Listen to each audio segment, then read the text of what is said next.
Está ante la Comisión Especial de Evaluación, que como es de su conocimiento le corresponde llevar a cabo este ciclo de entrevistas. Así es. A cada uno de los aspirantes que se consideran tienen la idoneidad suficiente para ocupar la vacante que se va a producir este año en la Corte Suprema de Justicia, concretamente en la Sala de lo Penal. Y para llevar a cabo estas entrevistas, en tu caso se te hizo llegar con antelación unos parámetros que te van a servir y te tienen que servir de referencia para la presentación que tienes que hacer ante la comisión, presentación para la cual se te va a dar un término de 15 minutos. Pero previo a ello te hago las siguientes preguntas. Martín Jesús, tu número de cédula. 8230 1949. Tu edad. 57 años. 57 años. ¿Eres funcionario, servidor de carrera judicial? No, señor. Y por lo tanto el cargo que aspiras es el principal, titular. Sí. Muy bien, dicho esto, comienzan para ti los 15 minutos, Martín Jesús. Muchas gracias. Muy buenos días, representantes del órgano ejecutivo, órgano judicial, el Ministerio Público, representado por el Procurador General de la Nación y Procurador de la Administración, el miembro del Comité Ecuménico, la Asociación de Magistrados y Jueces, el Colegio Nacional de Abogados también y la Alianza Ciudadana Pro Justicia. Respecto a mi historia familiar, yo creo en los valores de la familia, en el sentido pues de matrimonio entre un hombre y una mujer, la unidad de los hijos y los valores que deben dárseles a ellos para vivir una vida en libertad, con dignidad y sin marginación que crea los problemas de pandillerismo y de sicariatos que hay por marginación, antisocialismo, de tipo psicópatas y sádicos también, que tienen amenazado a la sociedad. En cuanto a por qué considero una persona que puede ocupar el cargo de la sala penal, es simplemente porque no me dejo intimidar por el crimen organizado o por el narcotráfico. Principalmente, como ustedes saben, es un problema que es internacional y aquí en Panamá se desarrolla por el crimen transnacional.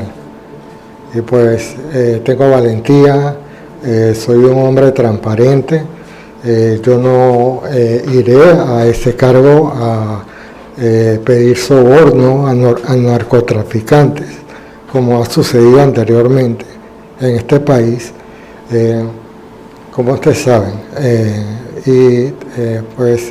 me mantengo en una posición imparcial, igualmente sobre las partes, sin ningún tipo de influencia ante los inferiores, porque eso también ha ocurrido. En cuanto a que si ha sido acusado de algo, absolutamente no. De esa forma contestaría la primera pregunta, o la primera fase de esta entrevista. Cuanto a entrando a la parte siguiente de mis capacidades, mi experiencia es 33 años de ser abogado idóneo litigante. En el mes de noviembre y diciembre tomé unos cursos de del gobierno sobre el sistema penal acusatorio también. Aquí lo importante es, en cuanto a recurso de casación, debe ser profiláctico, jurídico y de unificación de la doctrina. Igual para los recursos de revisión, anulación, salvo un aspecto que tiene que ver con seguridad jurídica, cuando hay normas que están no muy bien redactadas, que se prestan a varias interpretaciones. Yo sería primero en presentar a la consideración del Pleno un proyecto para que, sin esperar a que se forme esa doctrina que puede durar años, se presente un formal proyecto de ley ante los representantes de la Asamblea Nacional de Diputados. En cuanto a cómo se podría yo garantizar la independencia del servicio judicial, es básicamente, y en mi opinión personal, simplemente con la creación de un presupuesto autónomo, igual, ¿por qué no decirlo?, como el que tiene la Autoridad del Canal de Panamá. ¿Por qué? Por una razón muy sencilla, porque aparte de la seguridad jurídica que implica pues el núcleo duro de la administración de los operadores judiciales de juzgar y hacer cumplir los juzgados resueltos, esto tiene repercusiones en inversiones para el tema de créditos al país, nacionales e internacionales, generación de empleos. Y esto lo puede decir también el representante del CONET, que sabe perfectamente eso de la envergadura que tiene la seguridad jurídica en el país. Entonces, es cuestión de voluntad política. Lo que sucede es que la justicia, si me lo permiten decir, y me disculpan, no da votos, o sea, no genera algo atractivo a los políticos. Entonces eso se puede resolver muy fácil cambiando la actitud y pues haciendo en las próximas elecciones un compromiso como un pacto de Estado para pues dotar realmente, si se quiere, cambiar esta imagen que hay lamentablemente de la percepción de la Administración de Justicia, que es poco ágil, o no resuelve realmente de calidad por sus resoluciones por esa razón, o sea, por una falta de presupuesto para crear más tribunales. Por ejemplo, el órgano judicial necesita crear tribunales especiales para materia de delincuencia organizada. El Ministerio Público sí tiene especialización en esto, pero no ves juzgados especializados penales en el crimen organizado, ni ciberdelitos y corrupción, que son los problemas pues que preocupan a toda la ciudadanía y que a la postre hace que no crean la justicia por esa falta de agilidad, en base a un presupuesto muy precario, porque lo que están trabajando los magistrados y jueces, y me lo puede confirmar los representantes de la Asociación de Jueces y Magistrados, es que están trabajando en la precariedad judicial, o sea, en la escasez, sin recursos, ni sedes, ni tribunales. Entonces yo propongo creación de tribunales, además que nos olvidemos de los antiguos tribunales unipersonales, y que se conformen por tribunales colegiados que dan más garantía exactamente a la función de decisión de las causas complejas en base al nuevo sistema penal acusatorio. Y en cuanto a la institucionalidad de la Administración de Justicia, es básicamente en el sistema de elección de los magistrados que ocuparán la presidencia de la Corte. Yo pienso que se debe hacer unas primarias para despolitizar la justicia en este sentido, y quien presida salga de una lista de los más votados para así en una segunda vuelta presida quien tenga el mayor voto cualificado, o sea, una mayoría cualificada. Y obviamente iniciativas como esta contribuyen al fortalecimiento de la administración de la justicia. Pasando al último punto de los derechos humanos, en caso yo de ser cuestionado, yo me permito decir que la seña de la democracia es pues fallar de una manera imparcial, neutral, pues sin favorecer en la balanza alguna de las partes, ya sea en este caso a los delincuentes o al Ministerio Público, que son las dos partes. O sea, y en este caso también yo quiero hacer una reseña sobre cómo son designados los representantes del Ministerio Público, que también me parece que para evitar esa politización deben pasar este mismo procedimiento, y de esa forma se integran al Pacto de la Justicia, y ya con el perdón que me lo merece, el órgano ejecutivo no estaría manipulando e influenciando al órgano judicial, porque el nombramiento saldría de personas que no tienen influencia política con el Ejecutivo. Entonces, de esa manera, obviamente, mi actuación se va a regir en parámetros de transparencia, y siempre es normal que alguna de las partes no esté de acuerdo, pero si uno ha actuado prudentemente, pues con valentía, son cuestiones que normales, pues, o que se suscitan en estos casos.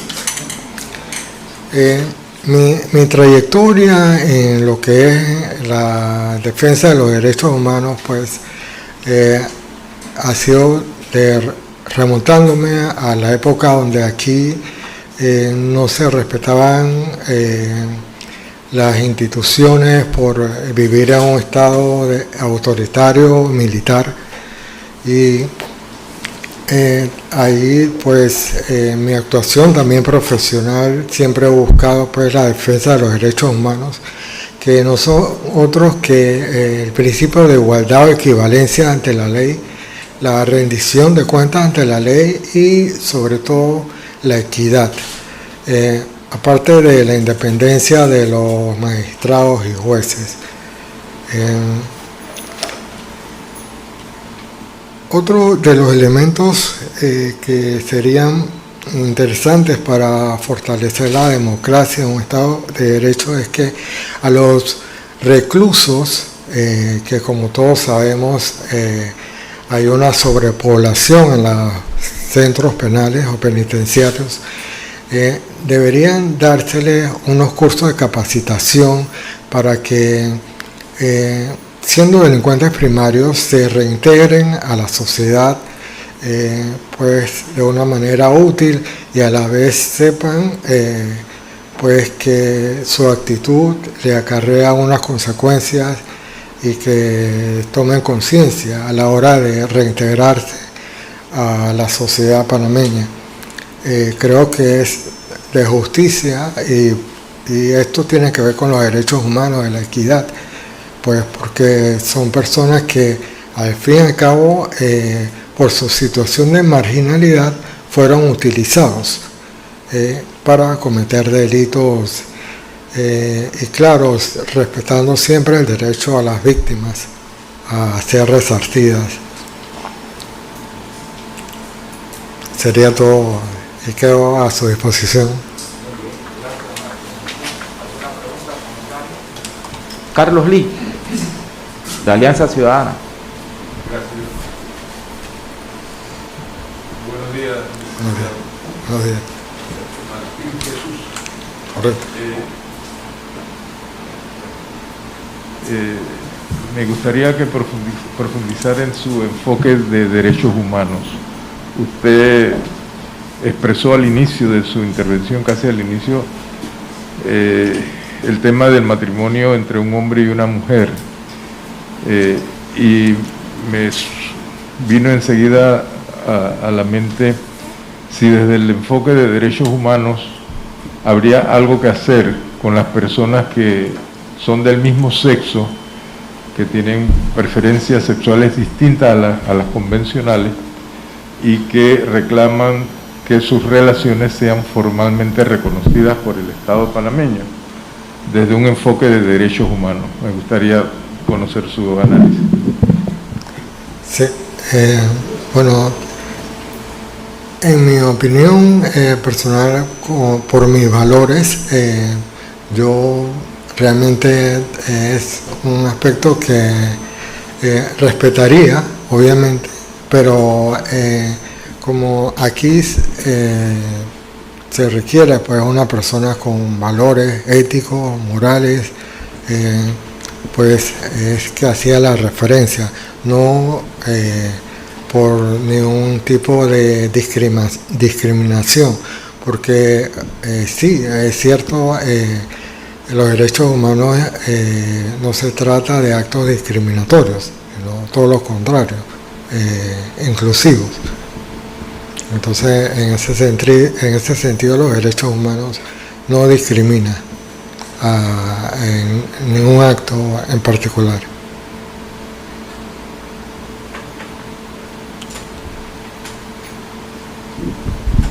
La representante de la Asociación Panameña de Magistrados y Jueces.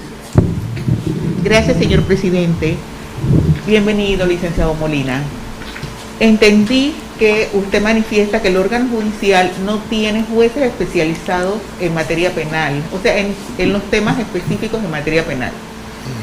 Y habló también de tribunales penales especializados en el sistema penal acusatorio. ¿Podría explicarnos un poquito esa figura, por favor?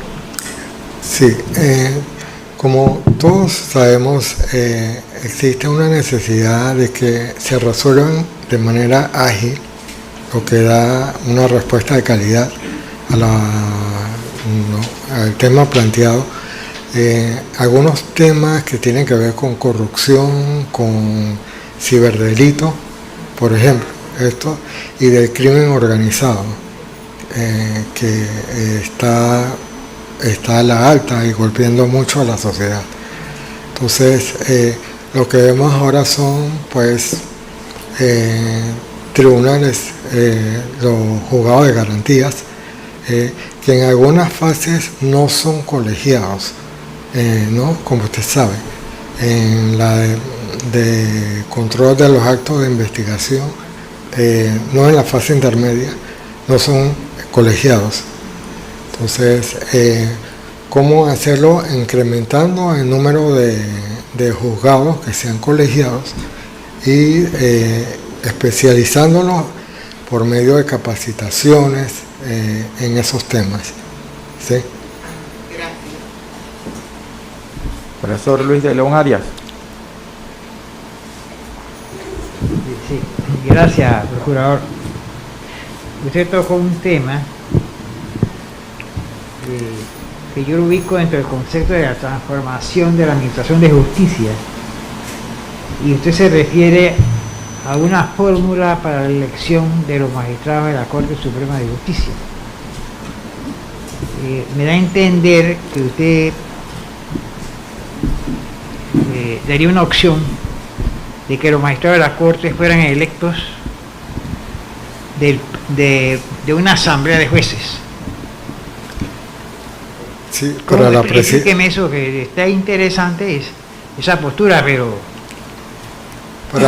para la presidencia, que sea por una mayoría cualificada, básicamente, haciendo una primera elección entre los más votados se haría una segunda elección, como especie de una primaria. Usted para la presidenta de la Corte. Así es.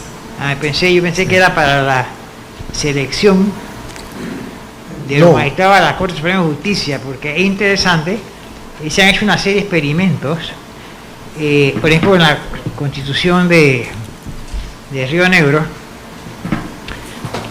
por ejemplo la Constitución de 1886, que fue la última constitución que tuvo vigencia, inclusive aplicándose a Panamá como colonia, se establecía un sistema de votación popular para elegir a los magistrados de la Corte Suprema de Justicia, pero esa constitución fue derogada. Después, una constitución donde se elegían los magistrados a vida, y también fue derogada. Y todavía en Panamá tenemos que buscar un sistema de elección a los magistrados de la Corte Suprema de Justicia. ¿Usted cuál sugiere? Profesor, nada más un comentario, voy a remontarme un poquito más a la historia. Panamá fue el primer estado federal cuando formamos parte de Colombia. En aquella época se llamaba Nueva Granada, después fue que se llamó Colombia. El primer estado federal fue Panamá. 1855 fue la primera constitución de estado federal, la primera fue de 1841. Bueno, en esa constitución panameña de 1855, cuando se creó el estado federal, todos los magistrados, quien quería ser procurador, quien quería estar en el Ministerio Público, todos tenían que ir a una elección. Ha sido la constitución más democrática en nuestra historia. Todo el que quisiera ocupar un cargo en el órgano judicial, el Ministerio Público, vaya a unas elecciones.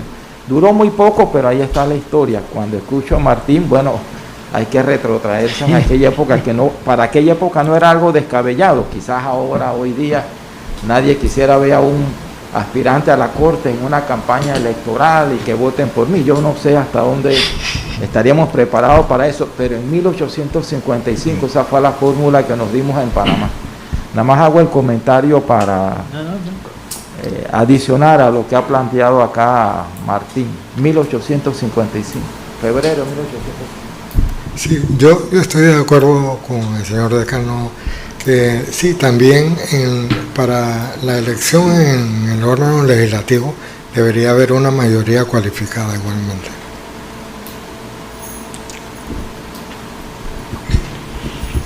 Me pide la palabra la representante de la Asamblea Nacional.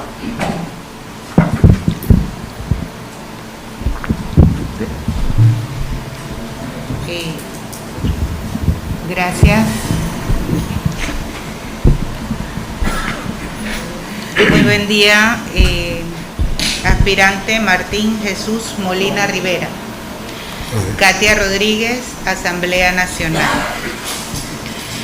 Escuchando su ponencia, observo que tiene ideas muy innovadoras y esas ideas, pues, de alguna manera u otra tendrían que darse a través de reformas constitucionales. Ha hablado usted sobre la escogencia de magistrados de una forma diferente, no influenciada por el órgano ejecutivo. Y ha hablado usted también de la creación de un presupuesto para el órgano judicial parecido al presupuesto que se maneja por la autoridad del Canal de Panamá. Me parecen ideas innovadoras sujetas a reformas constitucionales. Sin embargo, me llamó la atención cuando usted señala o recomienda, sin esperar que se dé una doctrina probable, recomendaría la creación de un proyecto de ley que permita esa unificación de criterios. Obviamente esto está en el Código Judicial. ¿Podría usted aclararnos esa idea o cuál es la perspectiva que tiene respecto a la misma? Sí, en cuanto a la seguridad jurídica que me refería, era al analizar el corpus jurídico de las normas sustantivas penales, si encuentro algunas dudas que puede haber en interpretaciones, pues allí era a que indicaba que sería conveniente presentar un proyecto para consideración de órganos legislativos.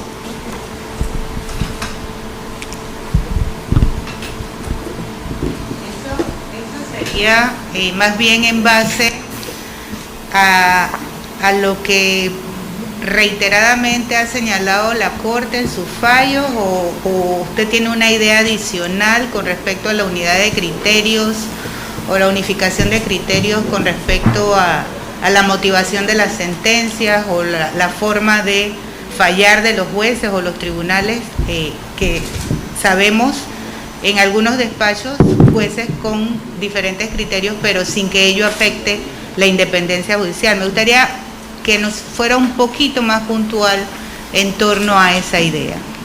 Sí, versaría básicamente no tanto sobre donde ya haya mucha doctrina, sino donde haya poca, para no esperar muchos años a que se forme pues un criterio jurisprudencial sobre ciertos artículos que dan margen a varias interpretaciones, básicamente.